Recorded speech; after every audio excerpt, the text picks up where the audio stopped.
13년 전으로 기억을 합니다. 저는 광양 제철소에서 쇠가 나오는 전 과정을 보았습니다.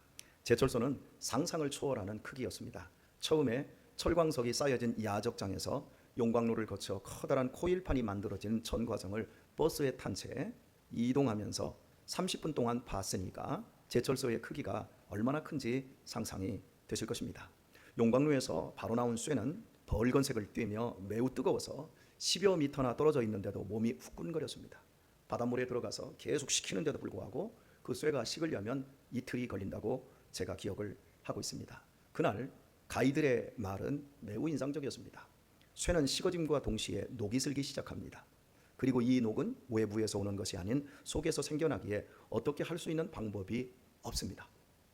참 이 말이 제 뇌리에 깊이 박혔습니다. 제가 어린 시절 농촌에서 일상적으로 쓰던 농기구 중에 낫, 톱, 괭이, 쇠사랑, 호미가 있었습니다. 손잡이만 나무일 뿐 몸체는 모두 쇠입니다. 농번기에는 이 농기구들이 번쩍거릴 정도로 광이 납니다. 그러나 농사가 없는 겨울철을 지나고 이듬해 봄이 되면 붉고 시커먼 녹이 가득 쓸어 있습니다. 이런 이유로 매년 농사가 시작되기 전에 숫돌로 녹을 닦아내고 날과 면을 날카롭게 갈아내야만 했습니다. 부지런한 농부의 손에 잡힌 농기구는 매년 이렇게 갈고 닦아내다 보면 결국 닳아서 그 수명이 다하게 됩니다. 그러나 게으른 농부는 갈고 닦는 과정을 생략하다 보니 한두 해 정도 사용되다가 버려지기 일쑤였습니다. 이렇게 녹은 쇠의 숙명이지만 사용자에 따라서 갈고 닦여지면 닳아 없어질 때까지 유용하게 쓰여질 수도 있지만, 그러나 몇 번 사용되지 못한 채 시뻘건 녹의 수명이 단축되기도 합니다. 저는 설교를 통해 우리의 신앙을 이런 쇠를 비유해서 여러 번 말씀을 드렸습니다. 우리 녹슬어 삐그덕대다 버려지지 말고 닳아 없어지기까지 하나님 나라와 복음을 위해 충성하도록 하십시다. 참으로 제가 많이 설교한 내용입니다. 그리고 저 자신이 지난 21년의 세월 동안 이렇게 녹슬지 않고자 힘을 다해왔고 앞으로도 마찬가지일 것입니다. 하지만 저 역시 점점 늙고 약해질 것이기에 녹을 감당하는 일이 만만치 않을 것이라는 사실이 두렵기만 합니다. 녹이 나는 것도 무서운 일이지만 더욱 무서운 것은 빠르게 흘러가는 세월이라고 느껴집니다. 엄마 등에 업혀 교회에 왔던 은서가 대학생이 되었고 어린이였던 내은이가 벌써 엄마가 되었습니다. 15년 전 우리 교회에 왔던 우리 다준이, 유신이는 이만한 깐난아기였습니다. 근데 다준이는 지금 저보다 큽니다. 세월이 이렇게 만들었습니다. 청년이었던 김재정, 복은주, 강현이는 벌써 학부형이 된 지 오래입니다. 이들이 이렇게 자라나서 가정을 이루고 자식을 낳고 학부형이 되는 동안 어른들은 그만큼 더 늙었습니다. 그리고 세상을 떠나 천국으로 이사한 어른들이 많아졌고 계속해서 늘어날 것입니다. 한순간도 멈추지 않는 세월은 우리 모두를 결국은 시간의 끝에 세우고자 말 것이니 어찌 세월이 두렵지 않을 수 있겠습니까? 결혼 전 흔히 남자가 여자에게 멋지게 프로포즈를 합니다. 거의 대부분 여자 앞에 무릎을 꿇습니다. 아마도 무릎 꿇고 멋지게 프로포즈하는 사람은 저 하나 있을까요? 여기 안 하신 분들도 계실지 모릅니다. 연세 드신 분들 가운데. 그런데 요즘 보통 40대, 30대 멋지게 프로포즈를 해야 하는 것이 하나의 결혼으로 들어가는 문이라고 할 수 있습니다. 남자의 자존심 다 내놓고 내 생명 다하도록 오직 당신 하나만을 사랑하겠으니 결혼해 달라고 사랑을 고백합니다. 얼마나 아름답고 숭고한 모습입니까? 진심입니다. 그런데 그 진심에서 녹이 올라와 오직 내 생명을 다해 배우자를 피눈물 흘리게 하는 남편들이 얼마나 많습니까? 자녀가 태어나 처음 품에 안을 때 너를 위해 모든 것을 하리라, 반드시 너를 아름답게 키워내리라 굳게 결심을 합니다. 부모가 그 첫 마음으로 양육의 시간 동안 자식을 대한다면 어찌 자식이 부모로 인해 상처받고 괴로워할 수 있겠습니까? 나도 모르는 사이 세월 속에서 시뻘건 녹이 올라와 숭고한 마음을 다 삼켜버렸기 때문입니다. 어렵게 학업을 마치고 직장에 첫 출근하면서 오래도록 뒷바라지한 부모님께 이제부터 효도하겠다고 결심한 마음을 자식이 계속해서 유지한다면 부모의 가슴에 피멍이 들게 할 일이 무엇이 있겠습니까? 목사가 처음 소명을 받고 신학에 입문한 그 거룩한 마음을 상실치 않는다면 어찌 나이를 먹어도 목사답지 않을 수 있겠습니까? 안수 집사와 권사, 장로가 임직 받을 때에 두렵고도 거룩한 심정을 계속해서 잃지 않는다면 어찌 신실하지 않을 수 있겠습니까? 구원의 은총을 입고 죽도록 충성하리라 결심하던 첫 마음을 상실하지 않는 한 어찌 교회를 사랑하지 않을 수 있겠습니까? 숭고한 마음, 처음에 결심해서 이탈하는 이유는 세월 속에서 자신 안에서 올라오는 녹을 이기지 못했기 때문입니다. 시간은 끊임없이 그리고 어김없이 흘러가며 사람의 외모뿐만 아니라 사람의 성격과 진심까지 바꾸어 놓습니다. 그러므로 지혜는 시간을 어떻게 사용하는 데에 있습니다. 시간은 그냥 흘러가서 없어져 버리지 않습니다. 시간은 결국 인생이 어떤 삶을 살았는지를 보여주는 결과물로서 인감도장처럼 반드시 드러나게 됩니다. 우리 20대 청년들, 여러분이 살아온 지난 어린 시절의 시간은 어디로 가버렸습니까? 30대에게 한번 묻지요. 무쇠 같은 젊음과 발랄함을 자랑하던 청춘의 시간들은 어디로 사라졌습니까? 40대에게 묻습니다. 여러분의 거침없던 30대의 시간은 어디로 가버렸습니까? 중년에게 묻습니다. 부부와 부모로 살아오며 지나간 그 많은 시간들은 지금 어디에서 찾을 수 있습니까? 노년의 어른들에게 묻습니다. 지금처럼 많이 늙기까지 그 숱한 시간들은 다 어디로 가버린 것입니까? 시간은 흘러가지만 사라지지 않고 반드시 눈에 보이는 형체로 남습니다. 그것이 현재의 내 삶입니다. 흘러가버린 그 많은 시간들은 켜켜이 쌓여 지금 삶이란 형체로 집대성되어 있습니다. 나의 지정의와 사회적 관계와 상태, 그리고 나의 외모와 나의 인격과 사람들과의 관계 속에 고스란히 집합되어 있습니다. 그러므로 삶이란 나 자신을 통해 흘러간 시간의 집합소요, 저장소입니다.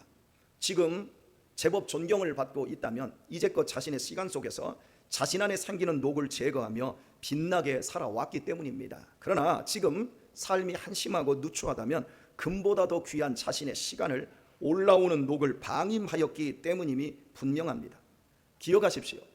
눈으로 볼 수 없는 흘러가는 시간이지만 결국은 인감처럼 내 삶에 확실히 저장되는 것이 시간이라는 사실을 말입니다.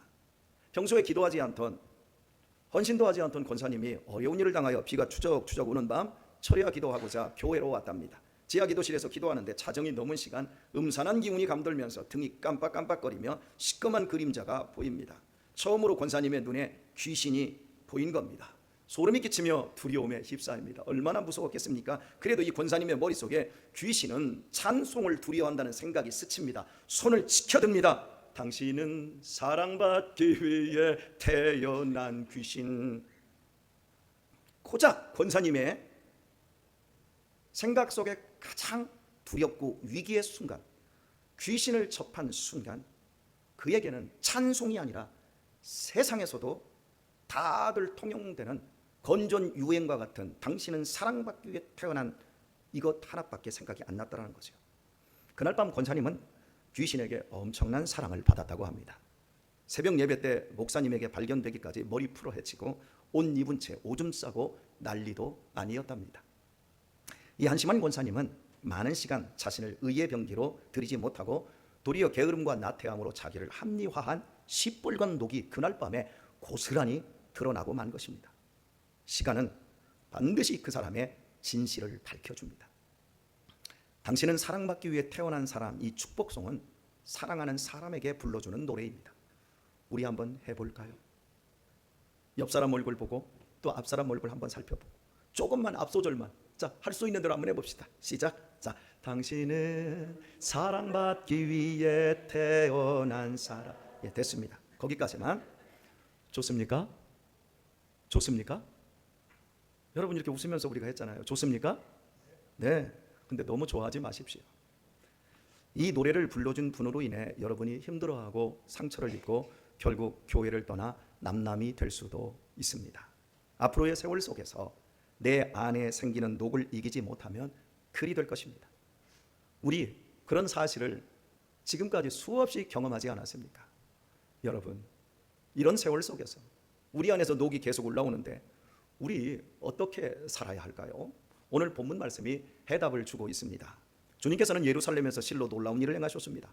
38년 된 병자를 고쳐주셨고 나면서부터 소경되었던 자의 눈을 뜨게 만들어 주셨습니다.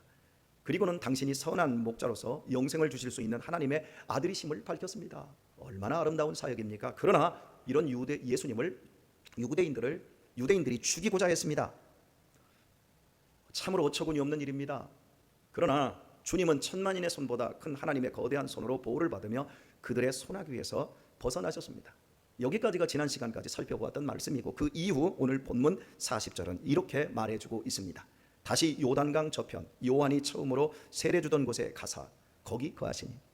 주님께서 세례 받으신 현장, 그걸 지금 얘기를 해주고 있어요. 바로 그곳을 찾아가신 주님께서 거기 거하셨음을 본문이 밝혀주고 있습니다. 주님은 오늘 본문에서 한 번만 찾은 것이 아니었어요. 만약 한 번이었다면 다시라는 말을 써줄 필요가 없을 것입니다. 다시 찾았다라는 것, 계속해서 그동안에도 반복적으로 찾으셨고, 세례 주던 곳에 가사 거기 거하시니, 갔다라고만 한 게 아니라 가고 거기 거하셨다, 이렇게 말씀한 것으로 볼 때 최소한 며칠씩 머무셨음을 의미합니다. 건조한 사막 기후에서 요단강 일대는 숲이 우거져 있기에 휴양지 기능을 합니다. 그래서 평소에도 더운 날에 많은 사람들이 찾는 곳이 요단강 줄기입니다. 그러나 주님께서 요단강을 찾은 것은 단순히 경무에 지친 몸과 마음을 쉬러 간 것이 아니었습니다. 휴양이 목적이라면 요단강 건너편이라고만 해도 되는데, 요한이 처음 세례 주던 장소라고 말해주는 데에 있습니다. 이는 주님께서 종종 찾아야 했던 이유가 몸과 마음을 쉬기 위해서가 아니라 세례와 연관되어 있음을 본문이 암시해주고 있습니다. 세례란 모든 죄를 깨끗이 씻음받은 동시에 정결한 삶을 살겠다라는 결단의 예식이었습니다. 오늘 우리에게 세례도 마찬가지입니다. 세례란 철저하게 죄인인 인간을 위한 예식입니다. 죄 없으신 예수님과는 전혀 상관없는 예식이었습니다. 그런데 그 세례의 현장에 공적 생애를 시작하신 예수님께서 나타나셨고, 세례 요한에게 세례를 베풀어 달라고 청하셨습니다. 주님을 알아본 세례 요한은 놀라며 거부했습니다. 하나님의 아들이신 그리스도께서 자신과 같은 죄인 앞에 무릎을 꿇으시고 죄인이 받아야 할 세례를 받으신다는 것은 천부당 만부당한 일이었기 때문입니다. 이때 주님께서는 요한에게 이렇게 말씀하셨습니다. 우리가 이와 같이 하여 모든 의를 이루는 것이 합당하니라. 대체 왜 하나님의 아들이신 예수 그리스도께서 죄가 없으시면서도 인간 앞에, 죄인 앞에 무릎을 꿇으시고야 의가 이루어질 수 있는 것입니까? 주님께서는 왜 죄인인 인간 앞에 무릎을 꿇으시는 것으로 당신의 공생애를 시작하시고자 한 것입니까? 성자 하나님의 자존심을 그처럼 인간 앞에 내려놓지 않고서는 더러운 인간을 위해 십자가를 지실 수 없었기 때문입니다. 그리스도의 권위를 그와 같이 벗어 던지지 않고는 완악한 인간을 위해 십자가에 달리실 수 없었기 때문입니다. 자신을 비울 때만이 인간을 사랑할 수 있고 인간을 위해 죽는 그리스도의 삶을 완성하실 수 있었기 때문입니다. 저는 오늘 집에서 나오기 전에 아내와 말다툼을 벌였습니다. 그러나 마지막에 내 자신을 아내보다 낮은 자리에 놓습니다. 그때에만 자연스럽게 모든 것이 원위치로 돌아갑니다. 우리 아들들이 그 모습을 다 봅니다. 그리고 제가 올 때 이렇게 말합니다. 여자는 약하다. 여자는 아름답다. 그러나 남자들이 강하다고 여자를 윽박지르거나 손찌검을 하면 안 된다. 그렇게 해서는 여자를 절대 이길 수가 없다.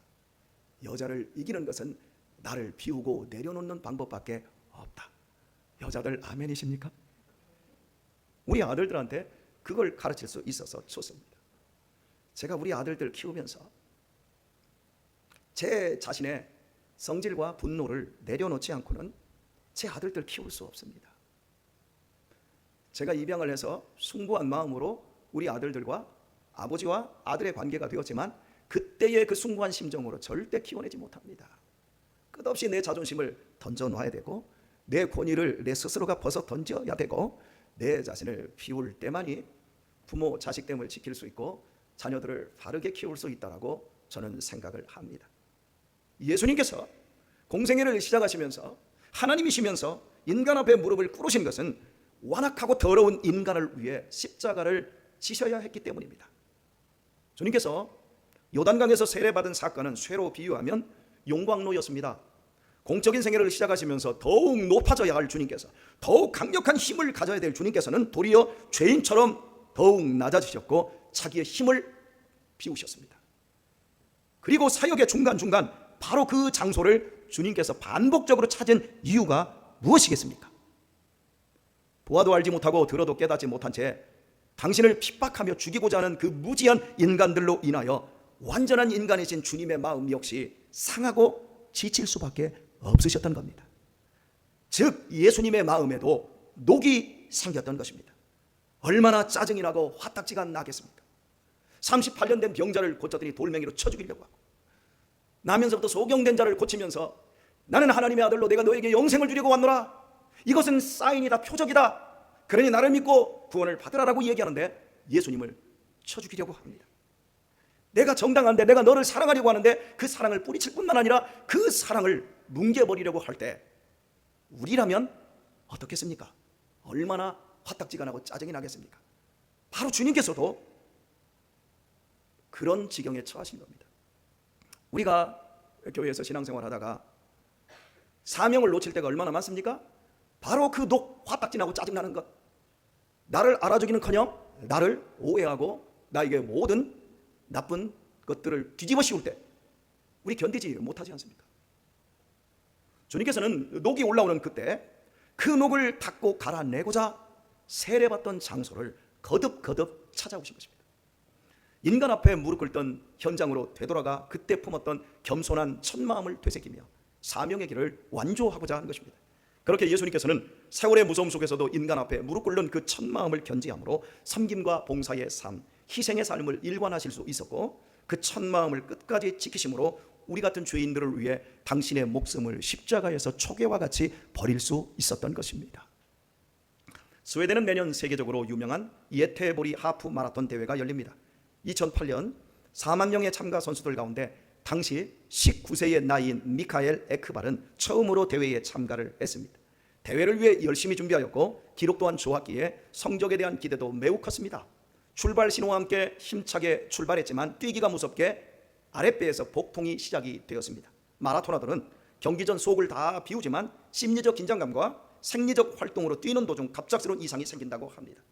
그런 경우 소변은 그냥 누워버리고, 달리면서 누워버리고, 대변 같은 경우에는 늦더라도 중간중간에 마련된 간이 화장실에 잠깐 들려 이용하거나 아예 경기를 포기하고 대열 끝에서 뒤따라오는 버스에 올라타면 된다고 합니다. 미카엘의 복통은 소변이 아니었습니다. 미카엘의 복통은 더욱 심해지기 시작했고 화장실로 달려갈지 경기를 포기해야 될지 고민이 되었습니다. 뛰는 도중 멀쩡한 선수들도 수없이 고민을 한다고 합니다. 황영조 선수가 금메달을 딸 때 차로 뛰어들어가 죽어버리고 싶을 만큼 그 언덕길을 오를 때 그런 고민을 했다고 합니다. 힘들어 죽을 것 같아, 그만두고 버스에 그냥 탈까?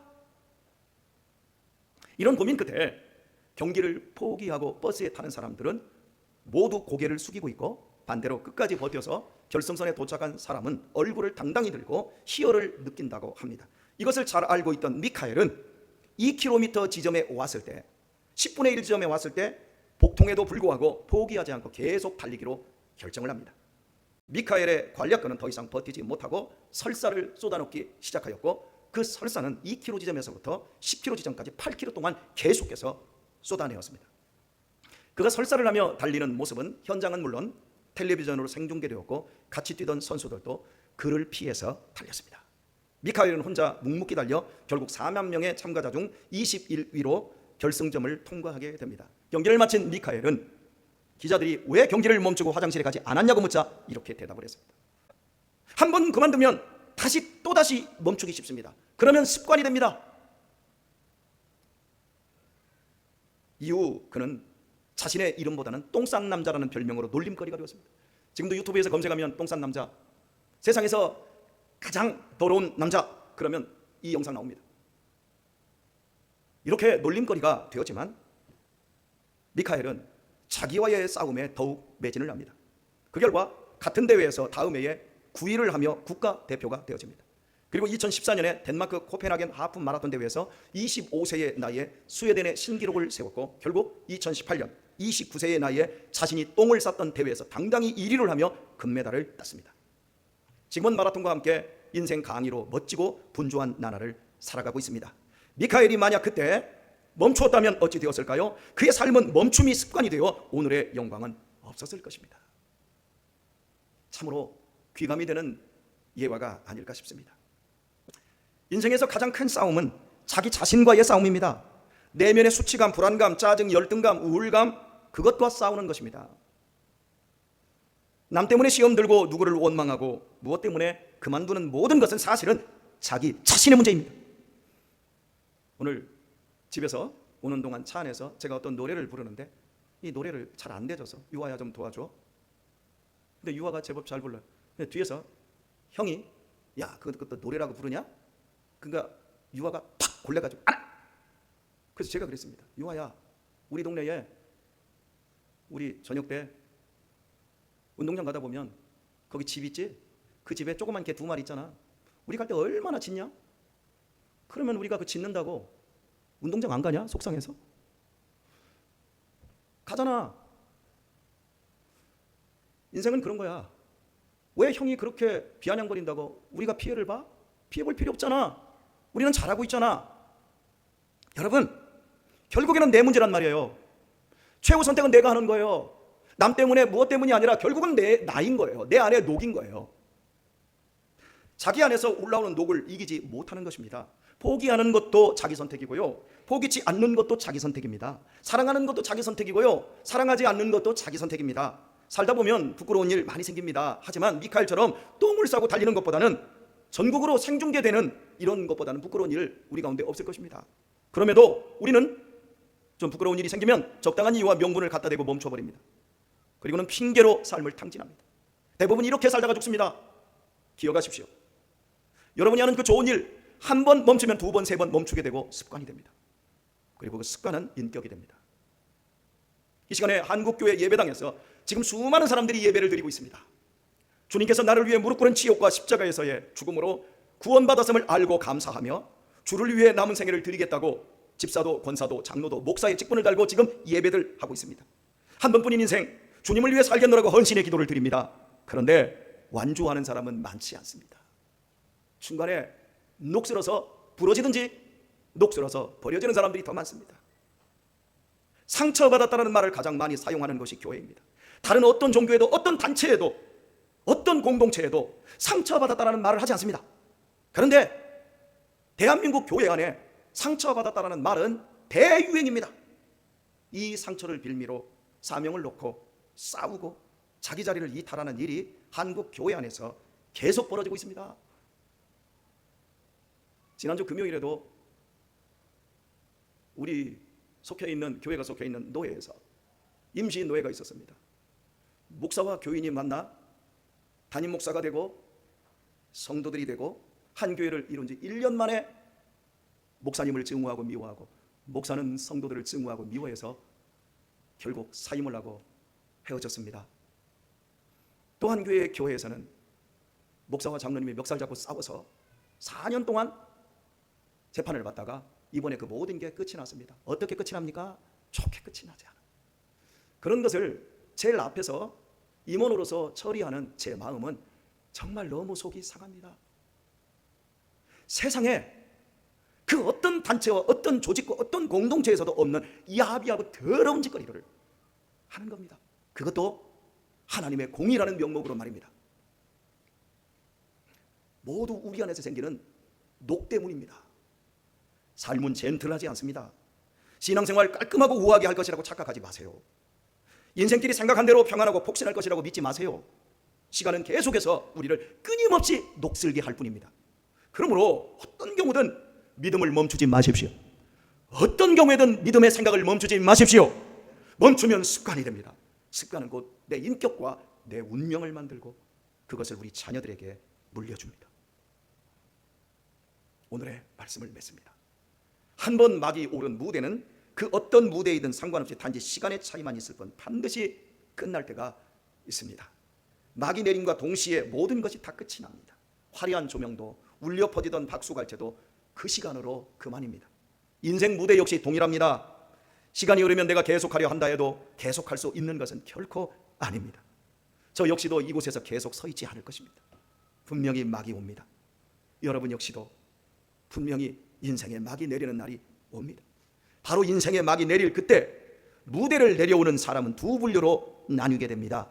자신 속에서 나온 자신만을 위한 쾌락과 욕망의 녹으로 벌겋게 녹슨 채 고개를 숙이고 내려오는 사람이 있고요, 자신을 날마다 쇄신하며 주님의 말씀을 따라 승리자로서 당당하게 결승선을 통과하고 감격 속에 내려오는 사람이 있습니다. 사랑하는 우리 교우 여러분, 우리 남은 생애를 어떻게 살아야 할까요? 우리 각자 세례 받을 때 그 겸손한 자리로 돌아가도록 하십시다. 주님을 처음으로 만났던 그 뜨거웠던 그 자리로 돌아가도록 하십시다. 여러분과 제가 처음 만났을 때에 그때의 그 신선함은 없다 할지라도 그때의 그 다짐과 결심을 주었던 성령님이 함께했던 그 시간으로, 그 마음으로 돌아가도록 하십시다. 부디 녹을 이기는 지혜가 있기를. 그래서 예수님의 자신의 관리 비결, 승리의 비결이 오늘 우리들에게 오늘 본문 말씀을 통해서 그대로 전가되어 우리의 남은 생에 승리자로 인생의 막을 함께 내릴 수 있길 예수님의 이름으로 축원합니다.